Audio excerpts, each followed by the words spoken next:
Awamu bila shaka sisi tumekuwa tumengoja kwa hamu na gamu jamani. Asante sana SG, karibu. Asanteni sana kwa uvumilivu wenu. I'd like to invite my boss and party leader, the Honorable Martha Karua, so that she can introduce the remaining speakers. Asanteni.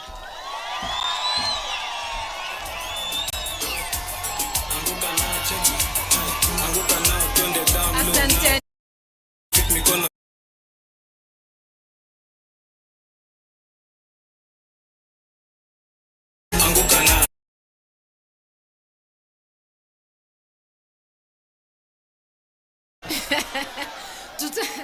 Tutaanguka nayo bado. PLP. Unite, liberate. Tuko hapa to unite and liberate. I will start by introducing my international guests. I've been called because the MC may not know them as well as I do. And we have in the house Dorothy Semu, KC. KC ni kiongozi wa chama cha ACT Wazalendo kutoka Tanzania. Dorothy, come to the podium. As she comes to the podium, this is the Purple Party of Tanzania. Wakanialika mwaka jana niwe mgeni wa heshima during their National Delegates Conference. Tukaona hapo party bendera za Purple zimepeperuka, tukapendezwa. Tukajua mambo yao ya term limit ya kiongozi na viongozi wa chama. Tukaiga mfano wao sababu there is no need of making a new wheel. You actually replicate what is good and you copy from each other. So this is a sister party from Tanzania. Wale wanajua ACT Wazalendo, Dorothy alichukua ushukani March of last year from Zito Kabwe, then KC. Sasa Dorothy ndio kiongozi wa chama. Hawa ni wapendwa wetu, tunasimama kwa msingi wa kutetea haki sio kwa nchi zetu peke yetu, lakini kwa Afrika Mashariki na jumuiya ya Afrika yote. Sitamhadithia zile kazi tumefanya na Mama Dorothy na viongozi wengine. Welcome our honored guest, Dorothy Semu, KC. Asante sana, Honorable Martha Karua, Party Leader for People's Liberation Party, Honorable Party Leaders present here, waheshimiwa wote mlioko hapa, all protocols observed, wanachama wa PLP, comrades and friends. It's an honor and privilege to stand before you today at this significant milestone of the brand reveal event. On behalf of the ACT Wazalendo Party and the people of Tanzania, I extend my heartfelt congratulations to you on this bold, visionary rebranding initiative of your party from the National Red Bull Coalition Party to the People's Liberation Party. Your transformation is not just a change of identity, it's a reaffirmation of your commitment to unity and liberation, values that are deeply with us Pan-African progressives in the time where democracy is under threat and authoritarian tendencies are on the rise across the region. Your decision to strengthen your vision and adapt the demands of the people is both timely and commendable. Solidarity is our strongest weapon. As progressive forces across Africa, we must remain steadfast in our pursuit of inclusive governance, social justice, and economic liberation. The fight for a democratic, just, and prosperous Africa is that one required unity beyond borders. The changes we face, the challenges we face, be it political repression, economic inequality, or shrinking of civic spaces, demand that we work together, learn from one another, and support each other in shaping a better future for our people and the generation. ACT Wazalendo, in its foreign policy, believes in the power of regional collaboration. Your journey here in Kenya reflects our shared aspiration for a free and democratic Africa, one where political parties are truly people-driven, progressive, and transformative. That is why I stand here before you today, not just as a guest, but as a comrade in this great struggle. As you unveil this new identity, let it serve as a beacon of hope and determination for the Kenyan people and the wider region. Let it signal a renewed commitment to the ideals that unite us, the ideals of democracy, justice, and freedom. We in ACT Wazalendo stand with you, we celebrate with you, and we pledge to continue working alongside you as we build a Pan-African movement that champions the rights and aspirations of all our people. Congratulations once again on this historic moment. May this be the beginning of a stronger, more impactful journey. PLP, unite, liberate. Viva solidarity, viva democracy. Asanteni sana.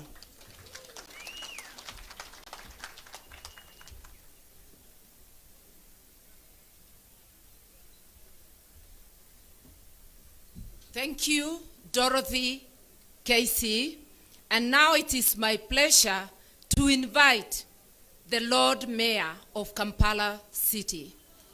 The Lord Mayor, Erias Lukwago, is an advocate of the High Court, and it is under his chambers that I practice and lead the team in Uganda.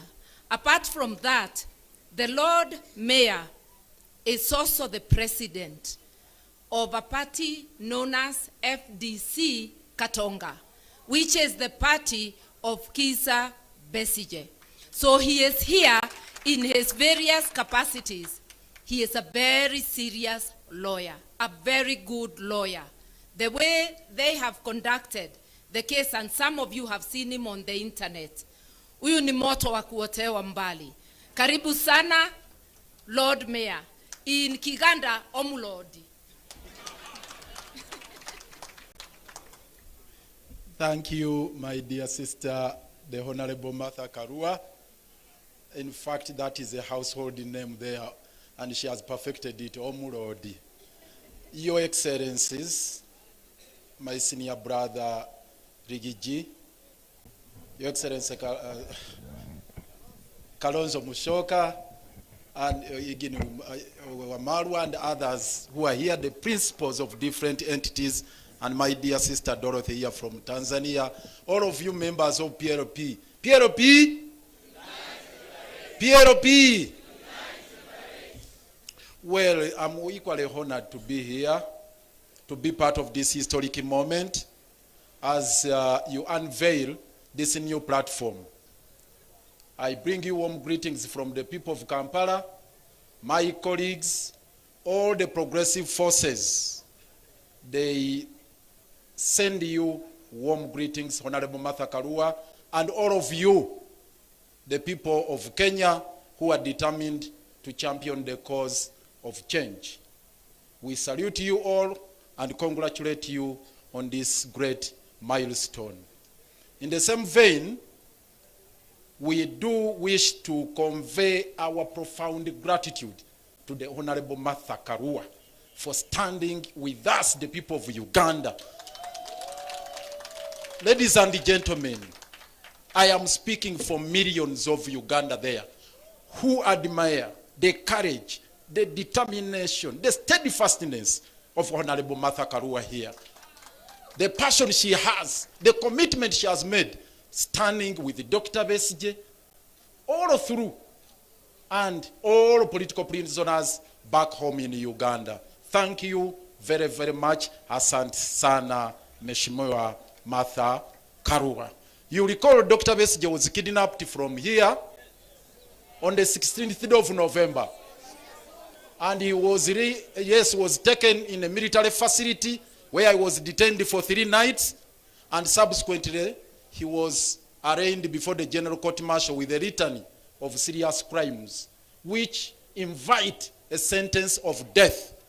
And Martha Karua took a vow and said never to happen, that because the regime in Kampala of Mr.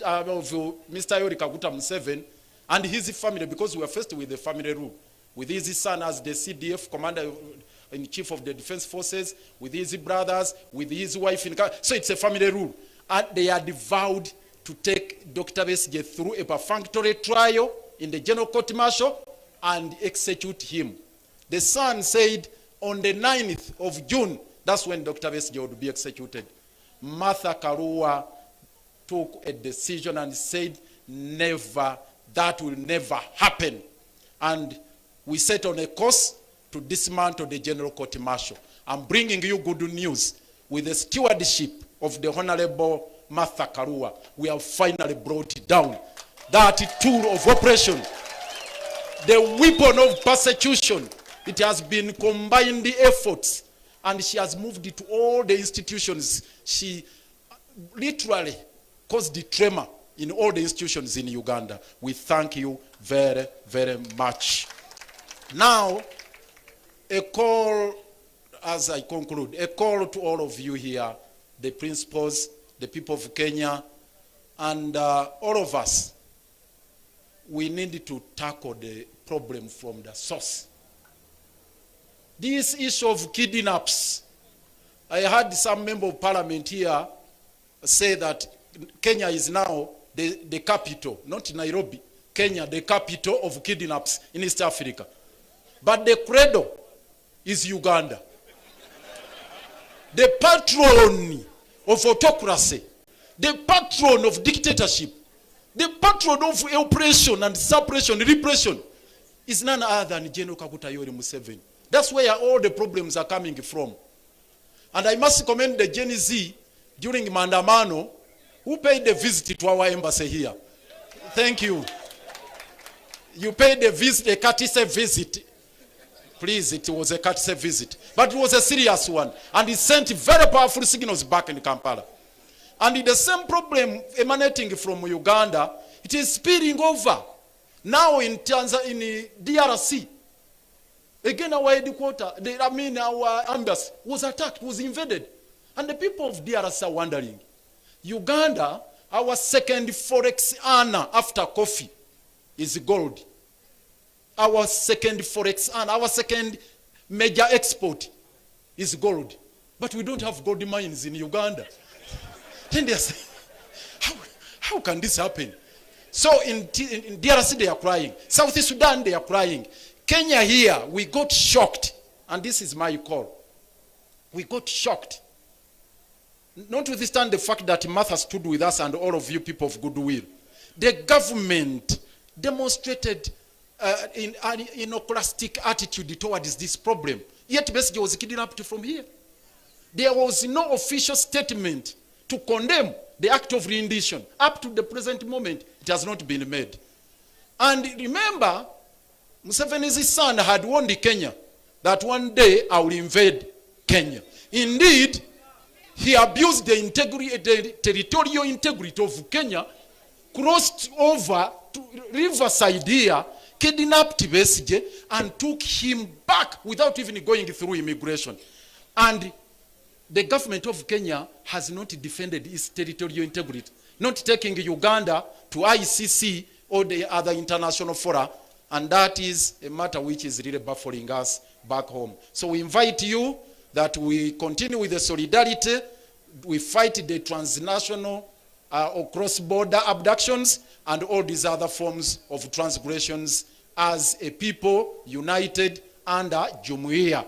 We espouse those values under the treaty. They are talking about a treaty to exchange what they call political dissidents, but political prisoners, that there is an agreement between Kenya and Uganda. Martha has put them to task and ourselves to explain and put it on table. Up to now, they have not laid it on table. We ask the government of Kenya, I'm glad the MPs are here, the senators are here. Why don't you demand for that treaty to be put on table? That you have an agreement between Kenya and Uganda to exchange political prisoners. That has taken us by surprise because there is a treaty which provides for the mechanism and the procedure. We have extradition laws which are being abused. So all these are serious matters we need to pursue jointly and in a concerted manner, local here in Kenya, in Uganda, East Africa level, at a continental level and international level. Finally, Martha has mobilized quite a number of lawyers from all over Africa who are storming Uganda to fight for justice, to fight for equity, to fight for fairness. Thank you very much. The very last one, there is a senator here who attempted to sing a liberation song from Uganda. Allow me just to grace this historic moment with this song. We shall overcome, we shall overcome, we shall overcome someday. Deep in my heart, I do believe we shall overcome someday. This one, the very final one. Never surrender. Before I come to never surrender, the very final one now. The name Kasonga is featured prominently here. And I felt so much. I mean, I don't know, I can't even express the kind of emotions I felt. But I thought I would be doing injustice to you if I didn't share with you this liberation song. We don't have copyright for this. This is Museveni's song he came with from the bush, but it's a good one. Listen to it. Siku moja peke tutaona Kasongo anafunga muzigo na kurudi nyumbani. I'm not good at singing, but let me repeat it. Siku moja peke tutaona Kasongo anafunga muzigo na kurudi nyumbani. Thank you. I think he did not sing the real liberation song, which we sing in court, and sometimes Dr. Besige opens it when the court, especially when the court martial was rising. This song is just to say we never surrender, and it's not to surrender to oppression, to injustice, to anything. Never, never, never surrender. Never, never, never surrender. We will never, never, never surrender. Never, never, never surrender. We must never surrender to injustice. Asante sana Omulodi. And now, since I was made the MC to invite my international guests, I'll go ahead and invite the two remaining guests, one of whom is my twin political brother, politically speaking. It's none other than my friend, His Excellency Kalonzo wa Musyoka.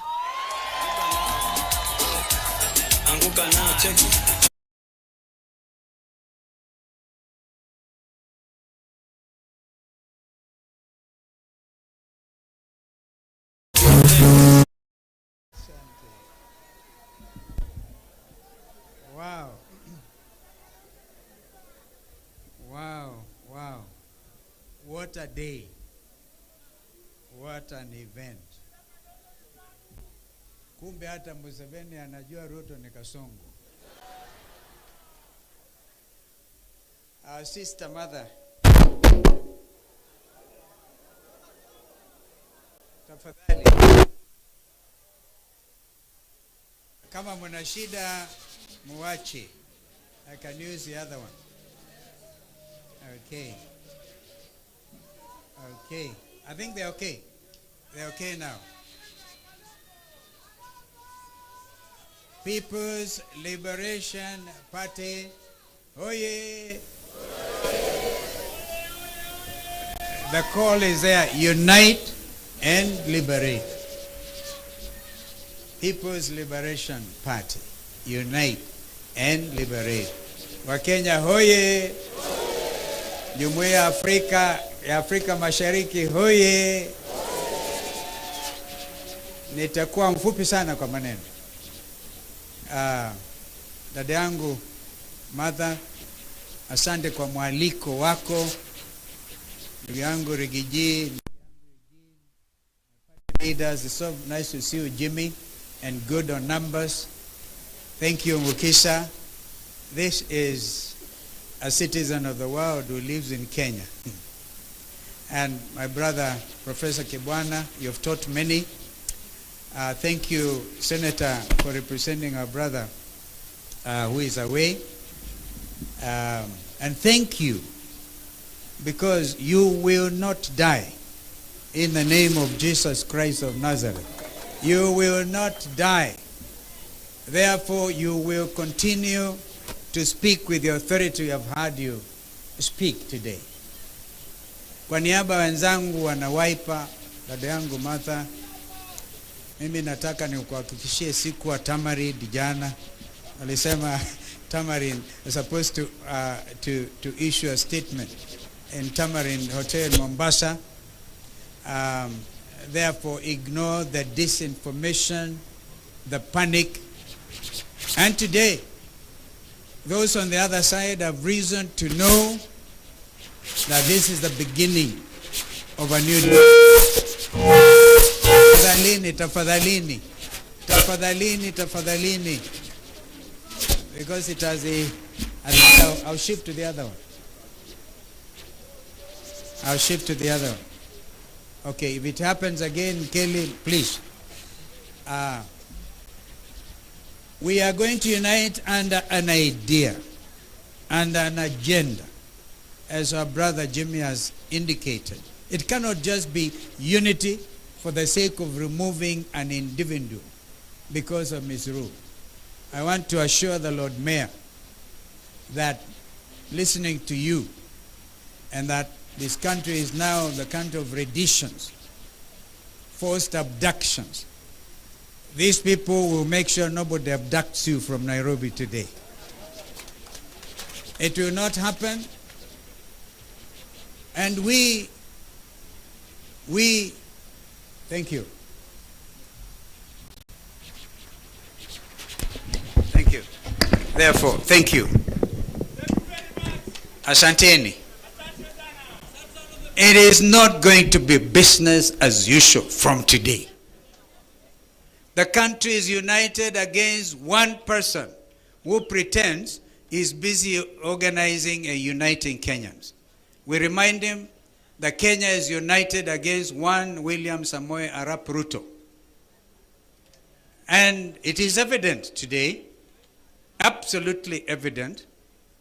By the way, Mother, I heard it said that if you want to make a statement, then wear purple. The statement is made not just by the new National People's Liberation Party, but Kenyans. And we are going to do the necessary important things after today. It cannot be we meet here, celebrate the rebranding of NAC Kenya, and we all started from NAC, as Professor Kibwana reminded you, when we said Kibaki Tosha in 2002. Our sister Jane Kiara, I hope you're still in the house, is going to be bigger than 2002. It will be, because Kenyans have every reason to rise up and say no to misrule, to injustice of the type we have never seen before.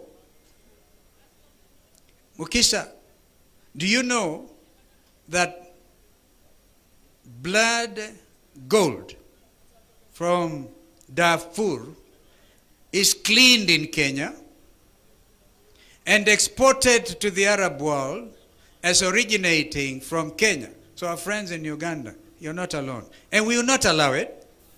As of yesterday, a lot of security at the international airport, which we have managed to reclaim from Kasongo, And they are making sure that heavy security to export Sudanese gold under the rules of origin, name it Kenyan gold, when we are not producing gold. And this is inviting grave danger to us. The other generals in Sudan have vowed action.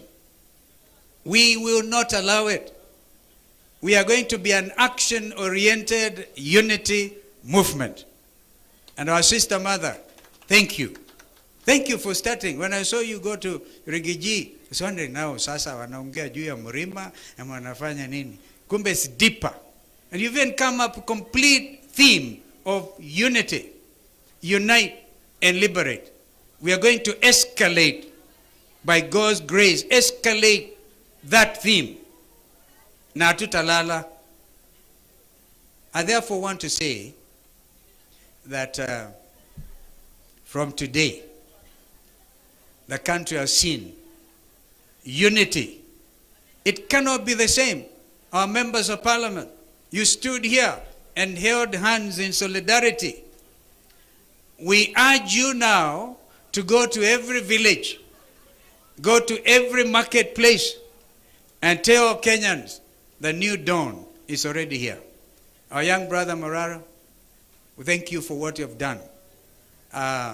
You know, William Ruto gave me some names, and one of which was Mutu ya Katikati. I think I want to baptize him properly today. Alisema kule akiwa Western Kenya mambo ni matatu. Tutampa majina matatu, mawili amekubali. Jina la kwanza alikubali Zakayo. Jensi walikata mti, Zakayo akashuka. Akakubali hilo jina alipokuwa Kisii. Akakubali jina la pili Kasongo. Even sang, danced to the tune. Hiyo Kasongo. Jina la tatu sasa akubali kwamba yeye sasa ni Kaongo. Mambo matatu. Uongo mtupu. But we want to dwell on that at all. I want to make a very serious proposal. In order to honor the young Kenyans who died, a lot of them on the 25th of June, which I call J25. June 25, if it meets with the approval of the young Kenyans, the Gen Zs, we will, Mother and our colleagues here, declare, because that is a true liberation day for purposes of fighting injustice and saying no to abductions and saying no to stealing of our resources and saying no to impoverishing our people. We will declare June 25th a public holiday. That is a proposal.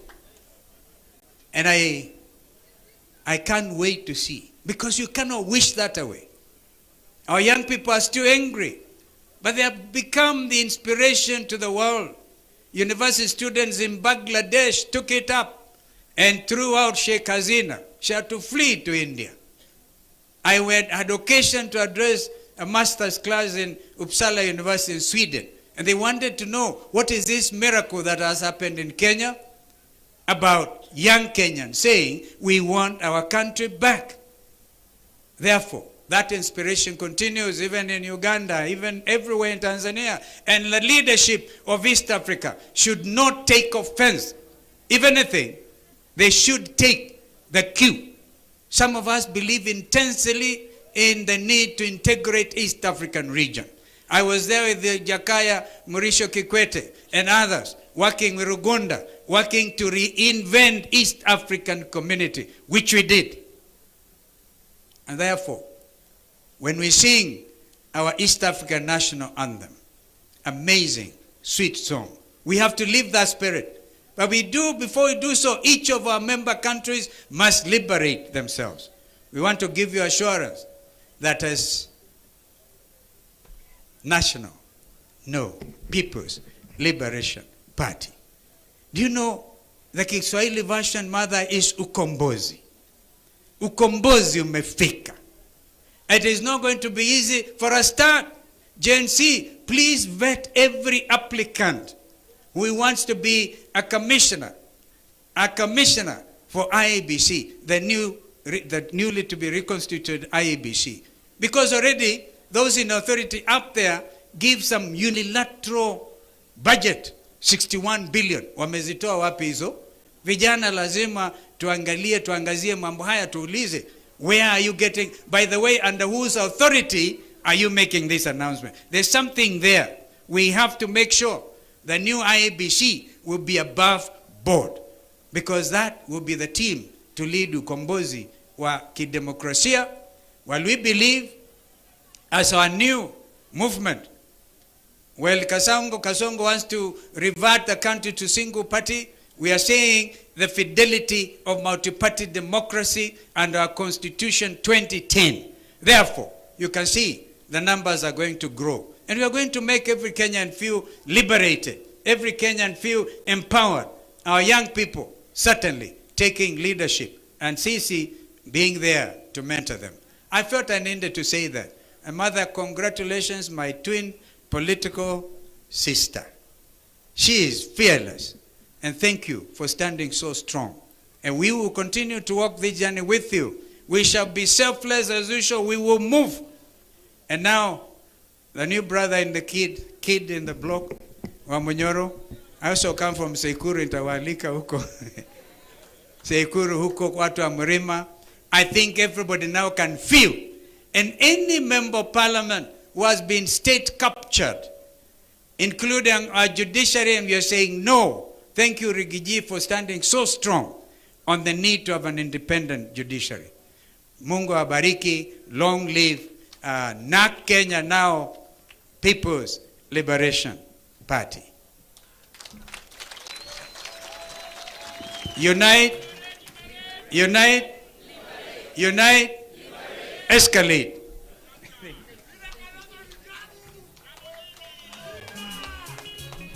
Asante sana, my twin brother.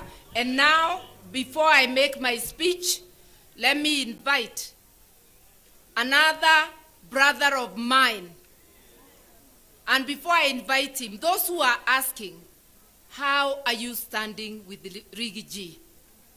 Kwani Rigathi alikuwa amenifanyia nini? Kwani ni shamba tulikuwa tunang'ang'ania? Maneno machache hapa na pale. And today, he's a man committed to help Kenya fight against oppression. He's here as one of us. This is not a time for division.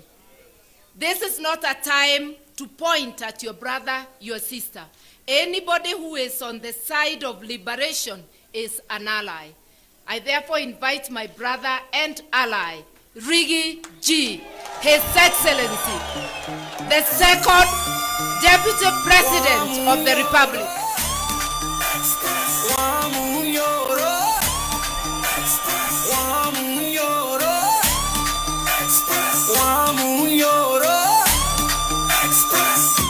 The truthful man, express. Modomanyoma, express. Anapea ruto wasi, express.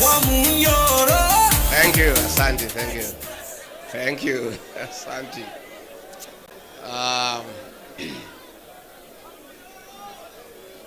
My elder sister, the Honorable Mother Wangari Karua, the Iron Lady of Kenya's politics and senior counsel and party leader of PLP, Your Excellency, former Vice President, the Honorable Kalonzo Musyoka, party leaders present, senators, members of parliament, and members of PLP, Hamjambo, PLP, PLP, PLP Hoi. Asanteni sana. Mine will be very brief. I just say 2-3 things. Then I invite our chief guest to come and make her keynote address. Mine is to express my joy to my sister and the party for having invited me for this very colorful occasion. And my sister mother and the party, I want to say pongezi. PLP is an idea whose time has come. And the slogan of unite and liberate is what just this country needs. We need to liberate this country, and that cannot be achieved unless we unite as a people. So I want to join PLP and its leadership, and indeed the people of Kenya, to say that we have a task ahead of us to liberate this great republic, and that can only happen if we are united in purpose. And I want to thank the leaders here for their commitment that all of us will be selfless and will do whatever it takes and sacrifice for this country, because we owe it to the people of Kenya. Mimi ni mtu ya kusikiza ground, na nimesikiza across the country. And Kenyans are telling us, our leaders, please come up with a formula to send Kasogo home one way. So we as leaders cannot fail the people of Kenya. And I think I agree with what has been said here. Let us continue strengthening our parties, mobilizing our support, and the right time we'll sit down and come up with a formula to craft a lineup of leadership that will liberate this country and restore the dignity of the Kenyan people. We have a responsibility to unite and liberate the payslip, dignify the payslip. The middle class, who are the payslip holders, are in anguish. They have been impoverished. Their purchasing power has been eroded, and that is why there is no money in circulation in the country. In a record 2 years, William Ruto has destroyed the Kenyan health system. In a record 2 years, he has destroyed the education system. In a record 2 years, the cost of living is unbearable. In a record 2 years, nothing is working. And the 2 years has been nothing but a package of lies and lies and lies. Nimesikia Jane Kihara akilia hapa mpaka anasahau tuko national function, anaongea Kikuyu ni vile amechanganyikiwa, akishangaa vile zote zilidanganywa.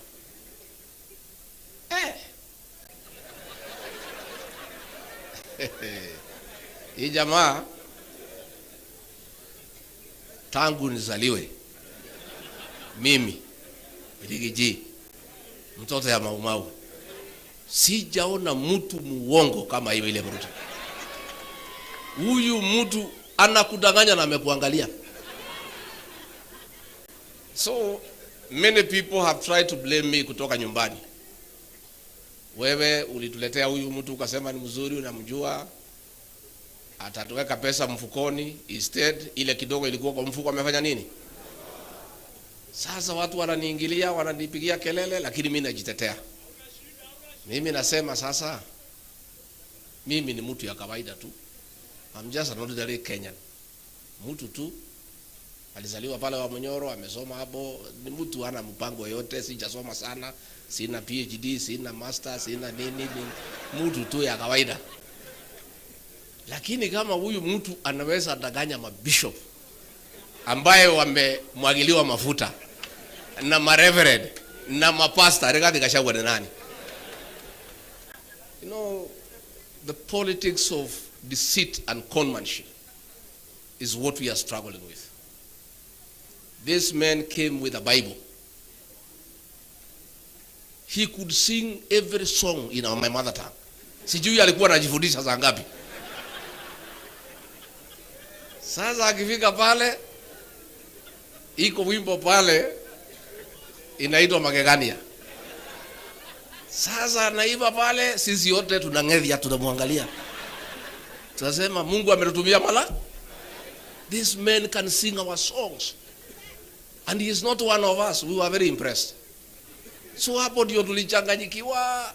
Sasa mimi kufika pale after 6-8 months, nikaanza kuona hii mtu ni nani. Na nikaanza kumwambia bwana, twende pole pole. Hii maneno ya kutoa pesa watu kwa mfuko tulisema tutaweka tuache. Anasema waenda kuwa kichwa ngumu. Sema situmalize zile barabara ya Maumau na zile tulianzisha. Sema hapana, wacha kwanza tujenge manyumba. Namwambia na ile ahadi tulipatia kwa Wakenya. Anasema wachana na ahadi hiyo, ilikuwa ni campaign. Sasa hii maneno yote tulisema kwani inawezekana? Hiyo ni maneno tu. So namuuliza, na tukirudi kwa uchaguzi tutaambia watu nini? Anasema hii watu tutawapanga. Msijali.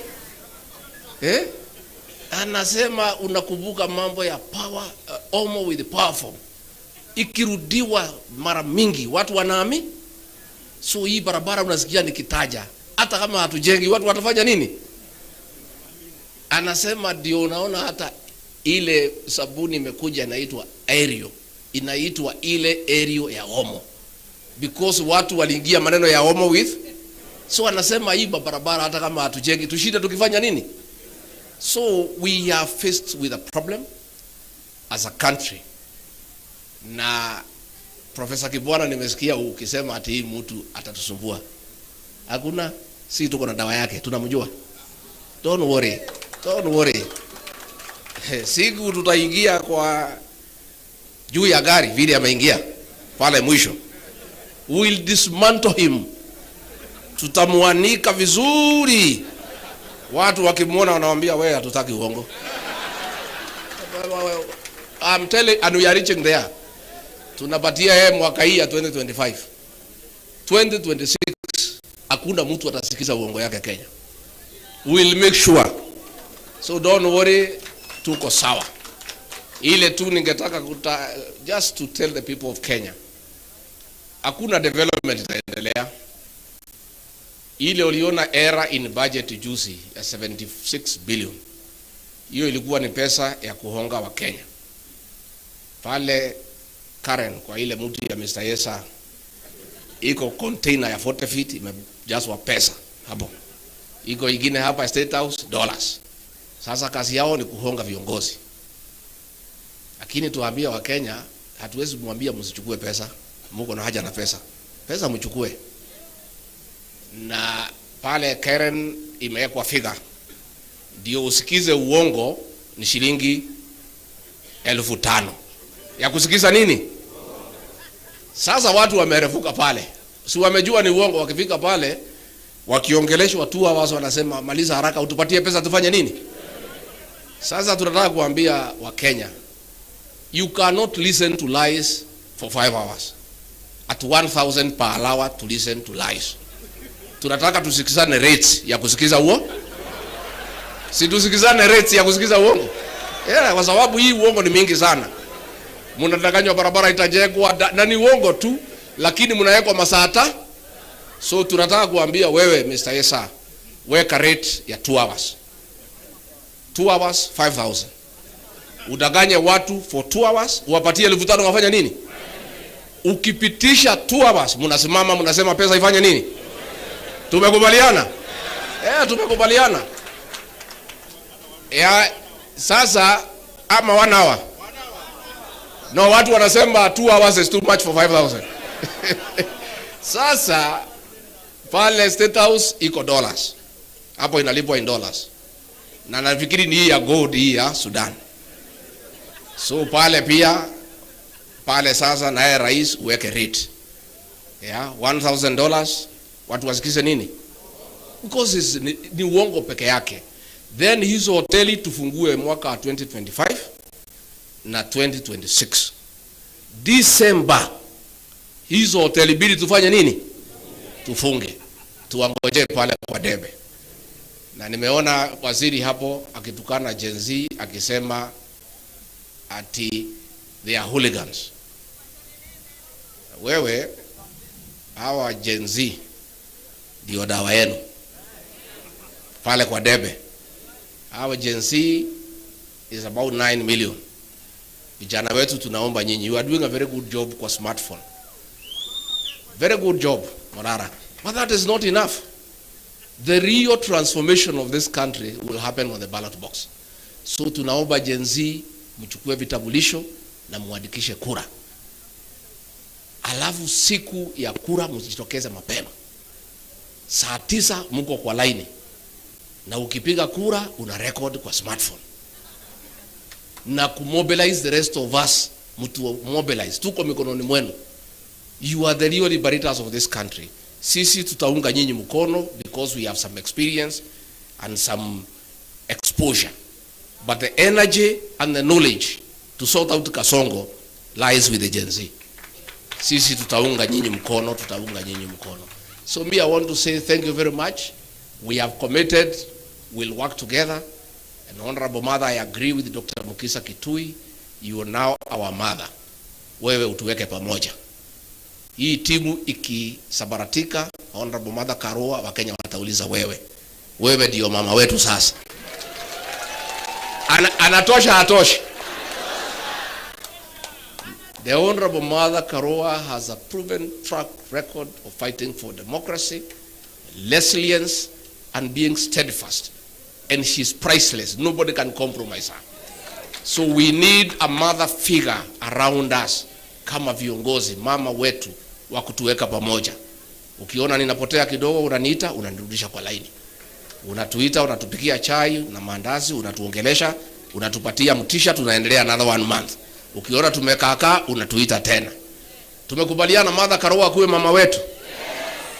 And you know, many people walikuwa nafikiria ati mimi siwezi fanya kazi na Mother Karua kwa sababu tulikuwa tunapingana. We are nothing against each other. Kila mtu alikuwa anajitafutia kwa njia zake. But the truth of the matter is that myself, even as she was my opponent, I used to admire her leadership qualities. I had wished we are in one team, and God is great that today tuko team moja. So nyinyi msijali, our leaders wale mnateswa. Onyonka usijali. Huyu mtu hata even if akimwaga damu yetu, si amemwaga ya Gen Z tayari. The blood that he'll shed will just water the tree of liberation. And for a seed to germinate, it has to die. We must sacrifice as leaders in this country to stand up to this man, because if we don't, there will be no country. As we speak, kumeandikwa cabinet memo by CS Interior and CS Lands and Housing of getting all prison land, mashamba yote ya prison imeuziwa investors under the guise of affordable housing. If you check the prison land here in Nairobi West, it is worth 1 trillion shillings. Mtu apewe ati ajenge manyumba.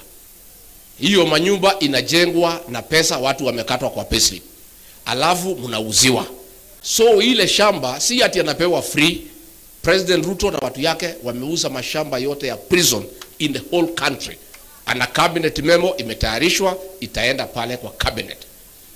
Bwana Onyonka na wale MPs, you must stand up. And we cannot agree. How do we give public land to investors without consideration? So it's a scheme ya kuuza mashamba yote ya prisons, and the prisons will be relocated elsewhere at another great cost. So these are things we'll continue calling out. Na mimi unajua hii dosia yote niko naye. Taendelea kutoa polepole so that I don't choke you. Mambo ni mingi. Niendelee polepole ama nitoe yote? Nitoe polepole ama yote? Polepole. Mus. Hawa watu, the election of President William Ruto as president is the greatest fraud against the people of Kenya since independence. This man deceived all of us, I included. Sometimes I sit at night, I feel very foolish because I didn't see him through. You know, alikuwa anakuja kwangu nyumbani, tunakaa mpaka saa 7, anatudanganya, tuna escort yeye na Pastor Docas. Pastor Docas I think alikuwa na Thamiri. Ananiuliza, do you know this man well? Namwambia hii mtu mimi namjua. Are you sure? Namwambia ndio. It's a fraud. And we'll tell it to the people of Kenya. Msijali. Wa Kenya watajua huyu jamani nani. Na tutapiga kura sawa sawa. Bora hii timu ikae pamoja. And he'll call everybody. Hata hii mzee yetu Tinga atamgonga. Hiyo mzee atamchanganya, wewe utaona. Na aliniambia hii mzee wachia mimi. Siku alikuwa anataka kwenda EU, nikamuuliza agenda yako na hii mzee ni gani? Anasema acha hii mzee nitapanga yeye. Hii mzee nitapanga yeye kidogo peleke EU nini nichukue ODM, and I can see it is happening. So wewe bwana Tinga, you are listening to people who have experience with that man. Sababu wewe ni mzee wetu na uliumia, we want to give you a small tip. Huyo mtu achana naye. Mkimalizana utakuja hapo nalia vile sisi tunalia. We know him. Now, that is exactly what will happen. So mimi nashukuru sana, and our leaders msiogope. Wale akina Koimburi mnashikwa, hizi jela zinatengenezwa wanaume na wanawake. Mimi kila siku ati wanapanga kunishika. Mimi nasema hata nikishikwa, cells za siku hizi ni ya mawe na iko na choo ya ndani. Pahali nilizaliwa ni pahali ya matope. Cell is an improvement to where I was born. So there is no problem. There is no problem. There is no problem. Juzi nimekuwa pale Meru, nimesema muachane na huyu, if you don't this will happen. Wakasema wakuje wanishike, nikasema niko nyumbani. Mimi nangoja nyinyi. You are welcome. Chai iko, tukunywe chai, mniweke pingu twende bali mnataka tufanye nini? There is no problem. We must sacrifice. And if we are intimidated, if we develop fear, where will Kenyans go? Lazima tusaidie wa Kenya na kusimama imara. Na tukisimama imara tutafaulu. Kwa hivyo ningetaka kuuliza sasa, munisaidie nyote, musimame kwa heshima, munisaidie kumkaribisha mgeni wetu wa heshima, kiongozi wetu, mama wetu, senior council, the Iron Lady, Martha Wangari Karua.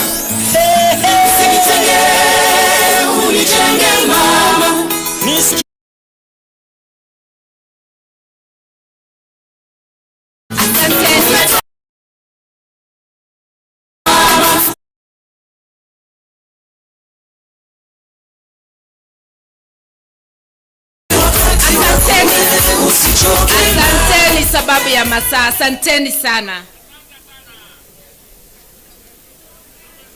Ndugu zangu na dadangu, viongozi wa chama kutoka Kenya na kutoka bara la Afrika Mashariki au Jumuiya ya Afrika Mashariki, wageni mashuhuri wa Kenya wenzangu, sababu sisi hapa zote ni wa Kenya na wageni wetu wa jumuiya. Asanteni sana kwa kufika siku ya leo. Bila nyinyi hatungekuwa na sherehe. Bila nyinyi hatungekuwa na usiduzi. I do not take your presence for granted. Thank you very much and bless you. I will shorten my speech because almost everything has been said. But today I want to repeat, it's a historic day for the People's Liberation Party and for the country as a whole. When leaders gather as we have gathered here together with a common purpose of uniting and liberating the country, it reminds us of the coalitions of yesteryears, especially 2002, when for the first time we had a change of government. We are now looking at a coalition that is going to unite and liberate this country. I'll begin by accepting the challenge given by my younger brother, Rigathi, that I should unite, or rather be the convener of this group. And I'm going to say, subject to their consent. Yes, I am willing to do that. And I can see my twin brother here. He'll be at hand to help me do that. And I have had the willingness of all my brothers present and also our East African brothers and sisters about cooperation beyond the border. As People's Liberation Party, we are not just rebranding to have a new look. we are also renewing our commitment to the people of Kenya, our commitment to place your needs first, to fight, to unite and liberate Kenya, to stand with other leaders in order to accomplish this. The task ahead of us cannot be accomplished by one person or one political party. It's a task for all people of goodwill. You may wonder, how are we going to do this? I've expressed my wish to run for president. So has my twin brother. So has our young brother, who I should call my son, Murara Kebaso. Na kila mtu na wengine hapa wako na hizo nia. Na wengine watajitangaza baadaye. And everybody is worthy. Every dream is valid.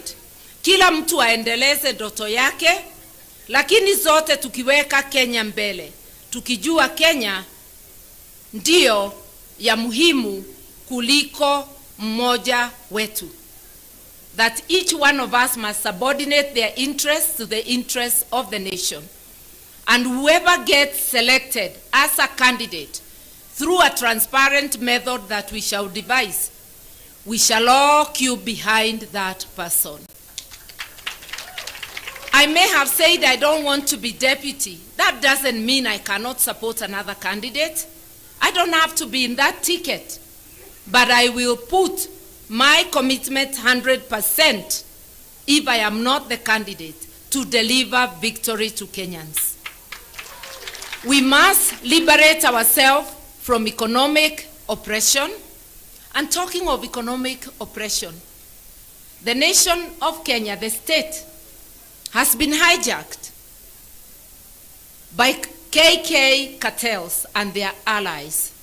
It is now serving the interests of the political elite within KK to the disadvantage of 50 million Kenyans. How can we start being sad na kubabaika that USAID, Trump has issued an executive order withdrawing monies that were supporting health and especially HIV and AIDS? I have checked what was the total budget of USAID.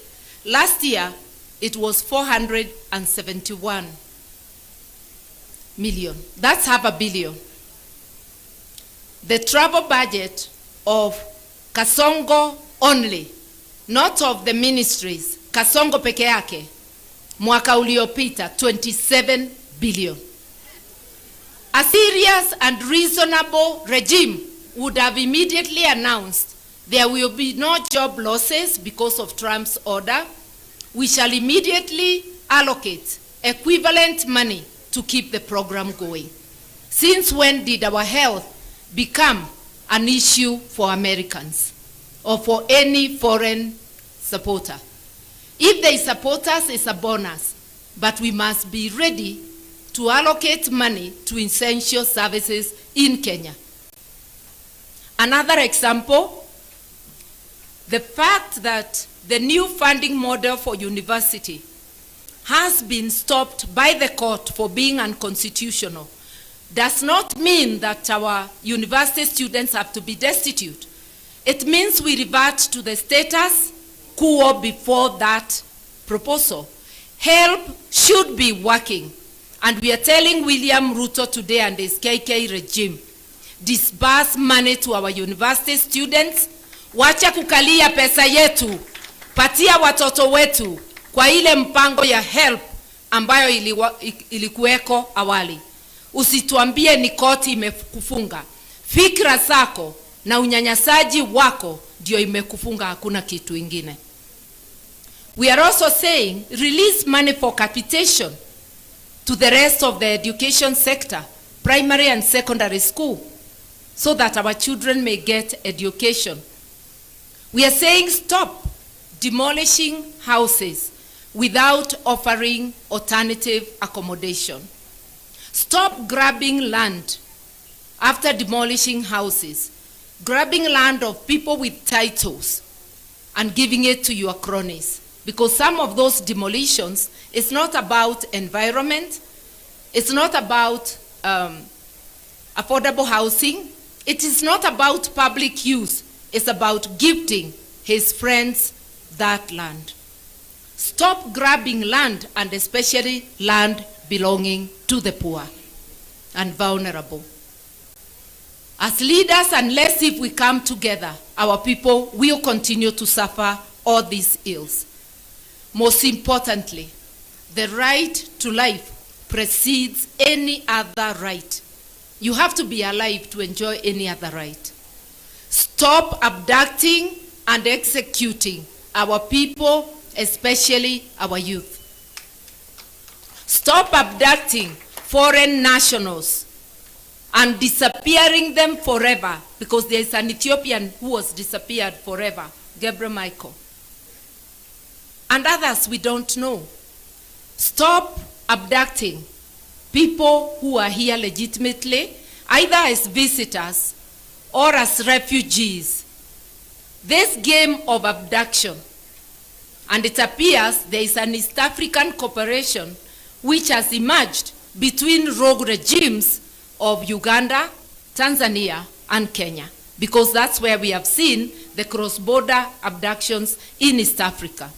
As citizens, we must resist. Our constitutions, the Constitution of Uganda, the Constitution of Kenya, the Constitution of Tanzania, the Constitutive Act of East Africa Federation, all are against such acts. You want to pursue somebody across the border, go to court, get a warrant, let the court give you an order to extradite that person to their country. How can states behave in a roguish fashion? Uongozi wa kijambazi. And yes, it looks like William Ruto is in a hurry to graduate as a dictator. Our constitution does not allow dictatorship.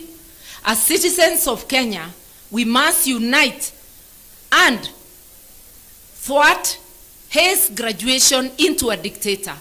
We must say that there will be no graduation of a dictator in Kenya, because our constitution says so. Nikisema hivyo sisemi kwa nguvu zangu, ni nguvu zenu. Tuliandika katiba na tukaweka hii maneno yote. Na kama wewe William Ruto na your KK bandwagon hamukusoma katiba, musomewe au mujisomee tena. Kama PhD haiwezi kusoma katiba, sijui itasoma nini ingine. Sababu anajigamba ya kwamba akona nini na PhD. Mkenya wa kawaida ambayo hana masomo ya juu ashaelewa katiba, ashaelewa ya kwamba Mkenya ndiye sovereign. Power belongs to the people. The judiciary gets power from the people. The executive gets power from any public officer exercising power on behalf of the Republic of Kenya is an employee of the people. I want to request to actually call upon all our civil servants, all state officials, all members of parliament to remember that it's not Kasongo who has put them in the place they are. They are there courtesy of the people of Kenya. Hii si ile wakati tulikuwa tukisema mtukufu rais.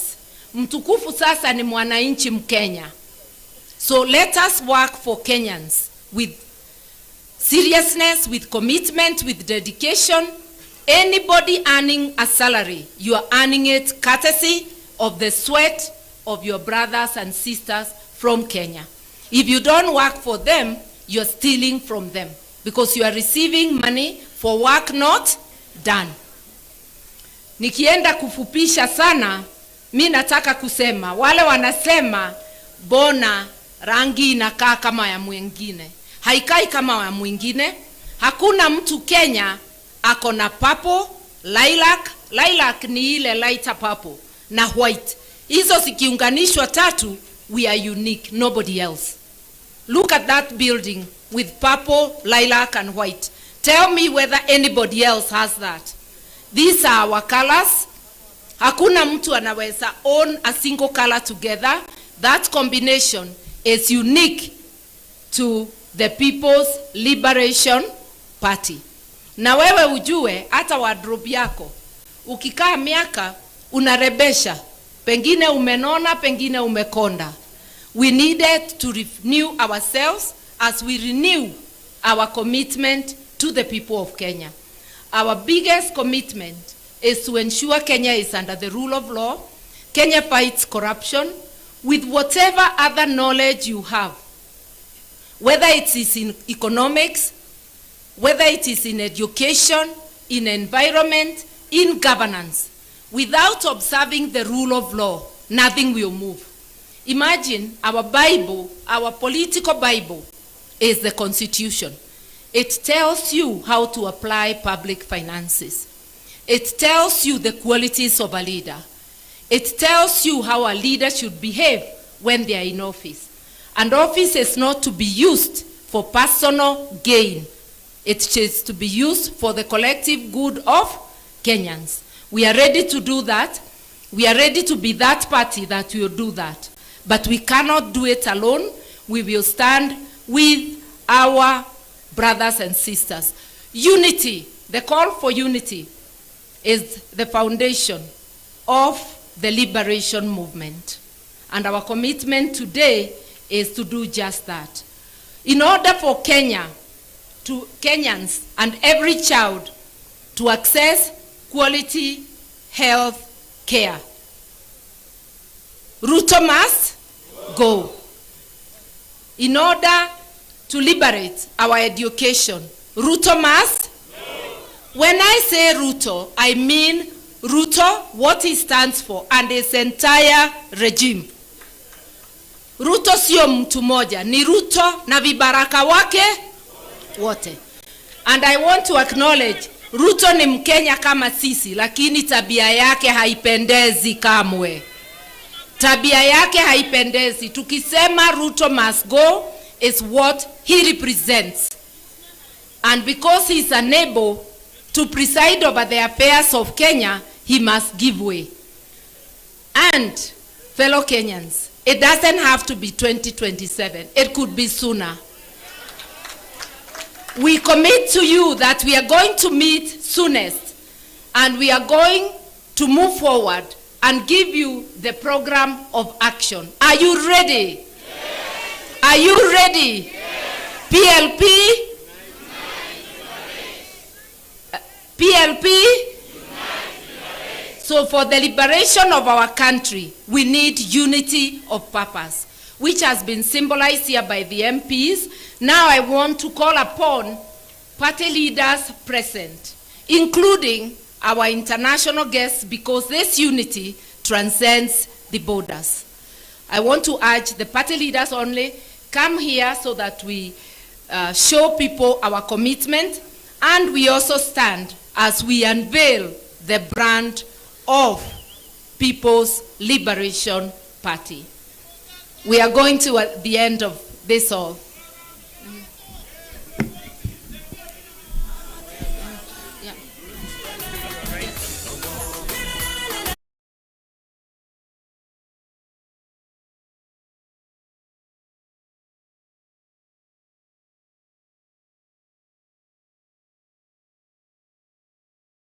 Basi our party leader PLP party akiwa pamoja na the principals political party leaders watakuwa wanatuongoza kwa hafla hii, ikiwa ni rasmi kuzindua chama hiki cha People Liberation Party. Party leader Her Excellency Martha Karua akiwa pamoja na the second deputy president of the Republic of Kenya Rigathi Gachagua, 10th vice president Stephen Kalonzo Musyoka, all the leaders, party leaders, tayari at the count of 3. Kidogo wangependa wangalie upande huu kwa sababu ya picha. Asante sana. Sasa kwa njia ya kuhesabu 3, 2, 1. It's official. The launch and the reveal of the People Liberation Party PLP. Viongozi nitaomba tutasonga mbele kidogo kwa sababu ya pyros ama konfeti ambazo zitakuwa zinapamba pale jukwani, basi watu wa media naomba tuwe taratibu ili sote tuweze kupata nafasi. Her Excellency the party leader will be flanked by the excellencies and colleague principals and party leaders for the photo opportunity right after the media has taken the photos of the unveiled political party. Tukijua kwamba kauli mbiu haswa ya chama cha PLP ni kwamba ni muungano na ukombozi, unite liberate. That's the party slogan. The party symbol ikiwa ni ua la waridi. Ishara ya chama ni ua la waridi ikiwa ni rose flower, na the party color ni purple ambayo ni zambarau na rangi tofauti tofauti za purple na lilac. Basi tukisalia hapo jukwani, maafisa wetu wataweza kuwasaidia viongozi wetu kujipanga for a photo opportunity ili waweze kuchukua nafasi hiyo. Kwa sasa viongozi watasonga kwa upande wa kushoto kidogo tu. Tutasonga kwa upande wa kushoto ili tusipate zile sparks za confetti ama pyros. Tuweze kusonga tu kwa upande wa kushoto kidogo tu, ili ambao wanafanya pyros waweze kuzifanya. Tuko tayari, tuzifanye ili tuweze kumaliza hafla hiyo.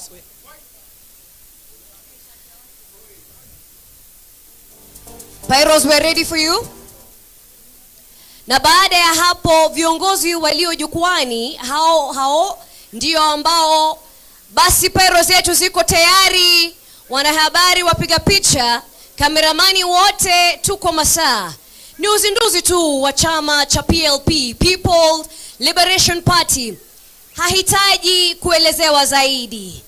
Ni chama cha kuunganisha, chama cha ukombozi, chama cha kuunganisha, People's Liberation Party. Jamani, tulioketi hatuoni kushangilia. Tuchukue PLP, Unite Liberate, PLP.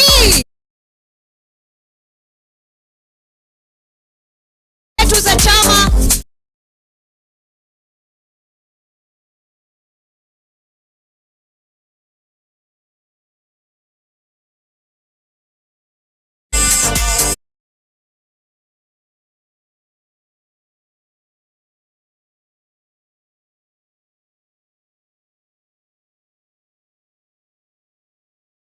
ikiwa ni njia mwafaka kuonyesha ungano wao.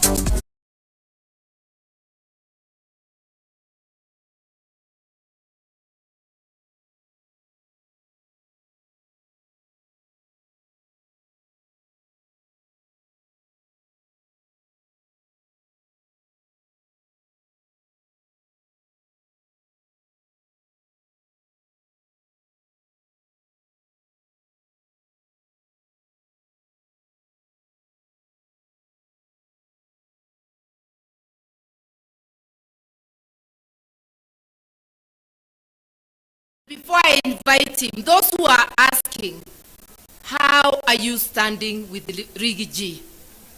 Kwani Rigathi alikuwa amenifanyia nini? Kwani ni shamba tulikuwa tunang'ang'ania? Maneno machache hapa na pale, and today he's a man committed to help Kenya fight against oppression. He's here as one of us. This is not a time for division. This is not a time to point at your brother, your sister. Anybody who is on the side of liberation is an ally. I therefore invite my brother and ally, Rigathi, His Excellency, the second Deputy President of the Republic.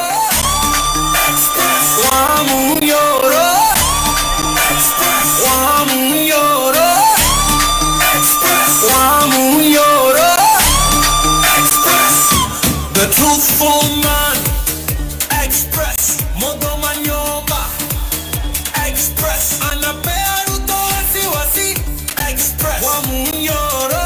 Thank you, Asante, thank you. Thank you, Asante.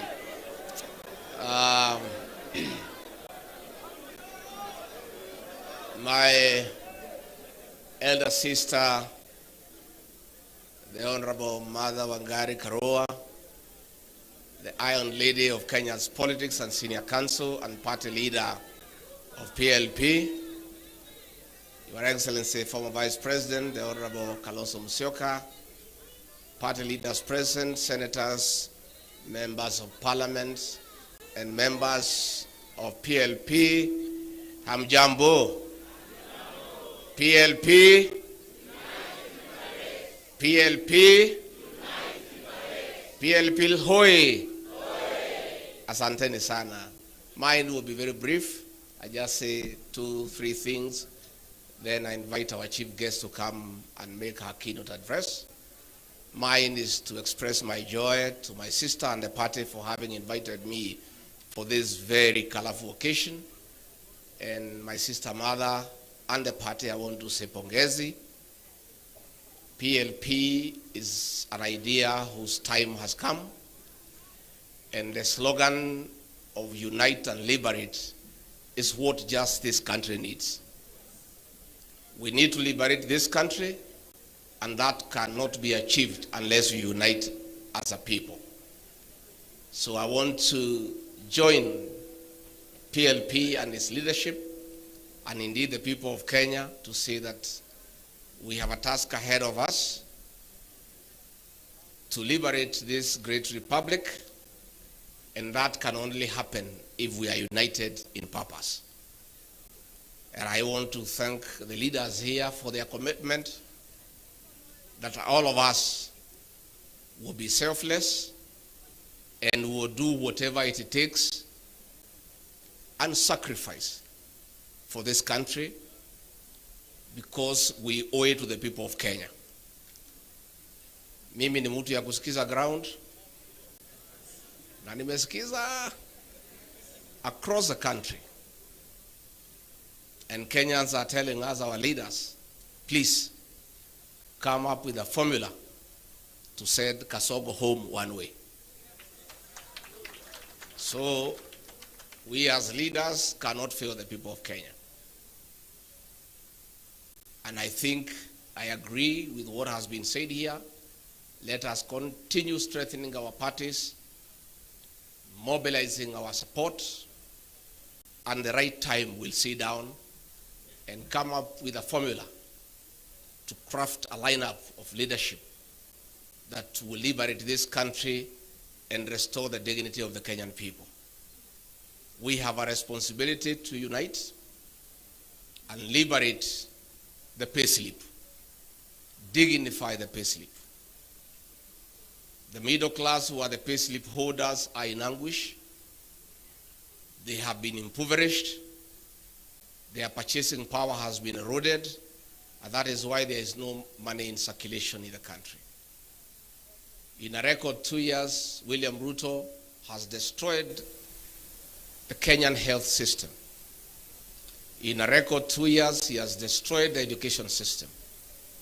In a record 2 years, the cost of living is unbearable. In a record 2 years, nothing is working. And the 2 years has been nothing but a package of lies and lies and lies. Nimesikia Jane Kihara akilia hapa mpaka anasahau tuko national function, anaongea Kikuyu ni vile amechanganyikiwa, akishangaa vile zote zilidanganywa.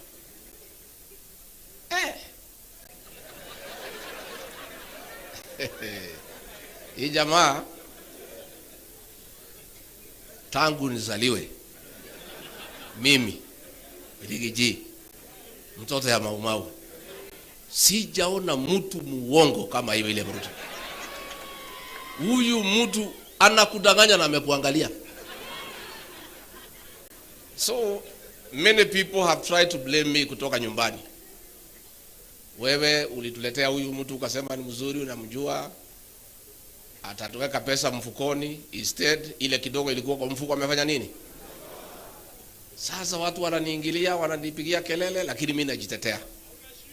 Mimi nasema sasa, mimi ni mtu ya kawaida tu. I'm just an ordinary Kenyan. Mtu tu Alizaliwa pale wa Munyoro, amesoma hapo. Ni mtu ana mpango yote, sijasoma sana, sina PhD, sina master, sina nini, mtu tu ya kawaida. Lakini kama huyu mtu anaweza danganya mabishop ambaye wamemwagiliwa mafuta na mareverend na mapasta, Rigathi Gachagua ni nani? You know, the politics of deceit and conmanship is what we are struggling with. This man came with a Bible. He could sing every song in my mother tongue. Sijui alikuwa anajifundisha saa ngapi. Sasa akifika pale, iko wimbo pale inaitwa Magegania. Sasa naiba pale, sisi yote tunang'edhia, tunamwangalia. Tunasema Mungu ametutumia mala. This man can sing our songs.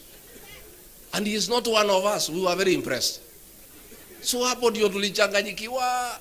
Sasa mimi kufika pale after 6-8 months nikaanza kuona hii mtu ni nani. Nikaanza kumwambia bwana, twende pole pole. Hii maneno ya kutoa pesa watu kwa mfuko tulisema tutaweka tuache. Anasema waenda kuwa kichwa ngumu. Sema situmalize zile barabara ya Maumau na zile tulianzisha, sema hapana, acha kwanza tujenge manyumba. Namwambia na ile ahadi tulipatia kwa Wakenya, anasema wachana na ahadi hiyo, ilikuwa ni campaign. Sasa hii maneno yote tulisema kwani inawezekana? Hiyo ni maneno tu. So namuuliza, na tukirudi kwa uchaguzi tutaambia watu nini? Anasema hiyo watu tutawapanga. Msijali. Anasema unakumbuka mambo ya power, Omo with the powerful. Ikirudiwa mara mingi watu wanaamini. So hii barabara unasikia nikitaja, hata kama hatujengi watu watafanya nini? Anasema ndio unaona hata ile sabuni imekuja inaitwa Aerial. Inaitwa ile Aerial ya Omo. Because watu waliingia maneno ya Omo with. So anasema hii barabara hata kama hatujengi tushinde tukifanya nini? So we are faced with a problem as a country. Na Professor Kibwana nimesikia ukisema ati hii mtu atatusumbua. Hakuna, si tuko na dawa yake, tunamjua. Don't worry. Don't worry. Siku tutaingia kwa juu ya gari vile ameingia pale mwisho. We will dismantle him. Tutamuanika vizuri. Watu wakimuona wanawaambia wewe hatutaki uongo. I'm telling, and we are reaching there. Tunapatia yeye mwaka hii ya 2025. 2026 hakuna mtu atasikiza uongo yake Kenya. We'll make sure. So don't worry, tuko sawa. Ile tu ningetaka just to tell the people of Kenya. Hakuna development itaendelea. Ile uliona era in budget juzi ya 76 billion. Hiyo ilikuwa ni pesa ya kuhonga wa Kenya. Pale Karen kwa ile mtu ya Mr. Yesa iko container ya 40 feet imejazwa pesa hapo. Iko ingine hapa State House dollars. Sasa kazi yao ni kuhonga viongozi. Lakini tuambia wa Kenya hatuwezi kumwambia msichukue pesa. Mungu na haja na pesa. Pesa mchukue. Na pale Karen imewekwa figure.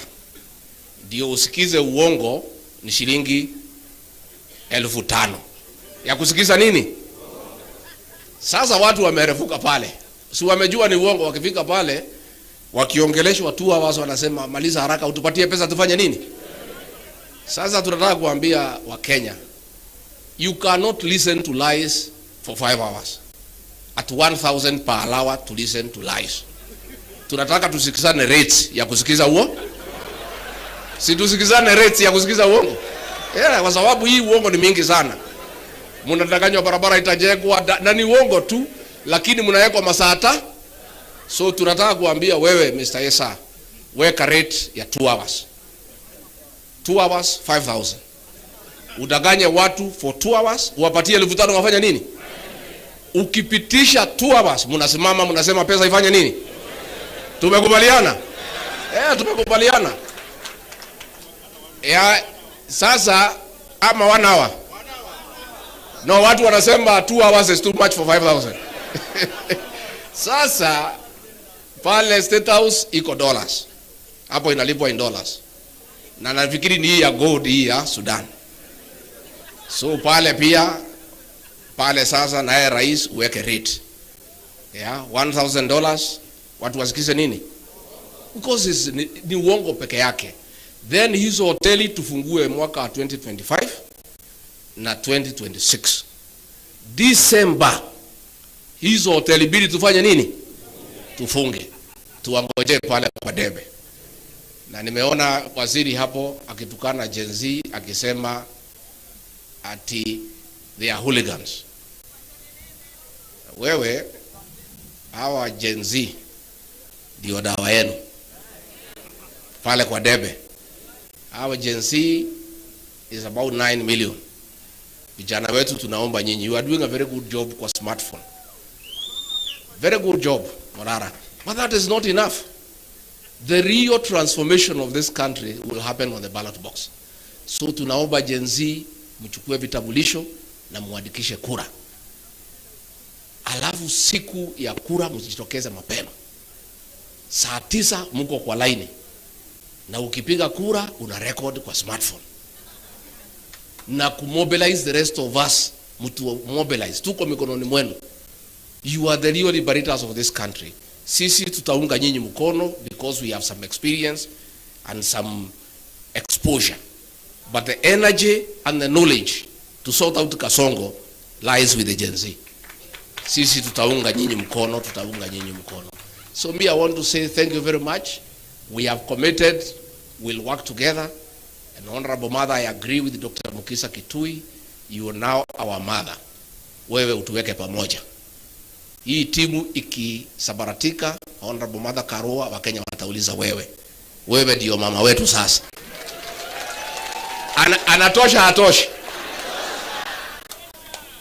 The Honorable Mother Karua has a proven track record of fighting for democracy, resilience, and being steadfast. And she's priceless. Nobody can compromise her. So we need a mother figure around us. Kama viongozi, mama wetu wa kutuweka pamoja. Ukiona ninapotea kidogo unaniita, unanirudisha kwa laini. Unatuita, unatupikia chai na maandazi, unatuongelesha, unatupatia mtisha, tunaendelea another 1 month. Ukiona tumekaakaa, unatuita tena. Tumekubaliana Mother Karua kuwe mama wetu. And you know many people walikuwa nafikiria ati mimi siwezi fanya kazi na Mother Karua kwa sababu tulikuwa tunapingana. We are nothing against each other. Kila mtu alikuwa anajitafutia kwa njia zake. But the truth of the matter is that myself, even as she was my opponent, I used to admire her leadership qualities. I had wished we are in one team. And God is great that today tuko team moja. So nyinyi msijali our leaders wale mnateswa. Onyonka usijali. Huyu mtu hata even if akimwaga damu yetu, si amemwaga ya Gen Z tayari. The blood that he'll shed will just water the tree of liberation. And for a seed to germinate, it has to die. We must sacrifice as leaders in this country to stand up to this man, because if we don't, there will be no country. As we speak, kumeandikwa cabinet memo by CS Interior and CS Lands and Housing of getting all prison land. Mashamba yote ya prison imeuziwa investors under the guise of affordable housing. If you check the prison land here in Nairobi West, it is worth $1 trillion. Mtu apewe ati ajenge manyumba. Hiyo manyumba inajengwa na pesa watu wamekatwa kwa payslip. Alafu mnauziwa. So ile shamba si ati anapewa free. President Ruto na watu yake wameuza mashamba yote ya prison in the whole country. And a cabinet memo imetayarishwa, itaenda pale kwa cabinet. Bwana Onyonka na wale MPs, you must stand up. And we cannot agree. How do we give public land to investors without consideration? So it's a scheme ya kuuza mashamba yote ya prisons. And the prisons will be relocated elsewhere at another great cost. So these are things we'll continue calling out. Na mimi unajua hii dosia yote niko naye. Taendelea kutoa polepole so that I don't choke you. Mambo ni mingi. Niendelee polepole ama nitoe yote? Nitoe polepole ama yote? Polepole. Mus. Hawa watu, the election of President William Ruto as president is the greatest fraud against the people of Kenya since independence. These men deceived all of us, I included. Sometimes I sit at night, I feel very foolish because I didn't see him through. You know, alikuwa anakuja kwangu nyumbani, tunakaa mpaka saa 7, anatudanganya, tuna escort yeye na Pastor Dorcas. Pastor Dorcas I think alikuwa na dhamiri. Ananiuliza, "Do you know this man well?" Namwambia, "Hii mtu mimi namjua." "Are you sure?" Namwambia, "Ndio." It's a fraud. And we'll tell it to the people of Kenya. Msijali. Wa Kenya watajua huyu jamaa ni nani. Na tutapiga kura sawa sawa. Bora hii timu ikae pamoja. And he'll call everybody. Hata hii mzee yetu Tinga atamgonga. Hiyo mzee atamchanganya, wewe utaona. Na aliniambia hii mzee wachia mimi. Siku alikuwa anataka kwenda EU, nikamuuliza agenda yako na hii mzee ni gani? Anasema acha hii mzee nitapanga yeye. Hii mzee nitapanga yeye kidogo peleke EU nini nichukue ODM, and I can see it is happening. So wewe bwana Tinga, you are listening to people who have experience with that man. Sababu wewe ni mzee wetu na uliumia, we want to give you a small tip. Huyo mtu achana naye. Mkimalizana utakuja hapo nalia vile sisi tunalia. We know him. Now, that is exactly what will happen. So mimi nashukuru sana, and our leaders msiogope. Wale akina Koimburi mnashikwa, hizi jela zinatengenezewa wanaume na wanawake. Mimi kila siku ati wanapanga kunishika. Mimi nasema hata nikishikwa, cells siku hizi ni ya mawe na iko na choo ya ndani. Pahali nilizaliwa ni pahali ya matope. Cell is an improvement to where I was born. So there is no problem. There is no problem. There is no problem. Juzi nimekuwa pale Meru, nimesema muachane na huyu, if you don't this will happen. Wakasema wakuje wanishike, nikasema niko nyumbani. Mimi nangoja nyinyi. You are welcome. Chai iko, tukunywe chai, mniweke pingu twende pale mnataka tufanye nini? There is no problem. We must sacrifice. And if we are intimidated, if we develop fear, where will Kenyans go? Lazima tusaidie wa Kenya na kusimama imara. Na tukisimama imara tutafaulu.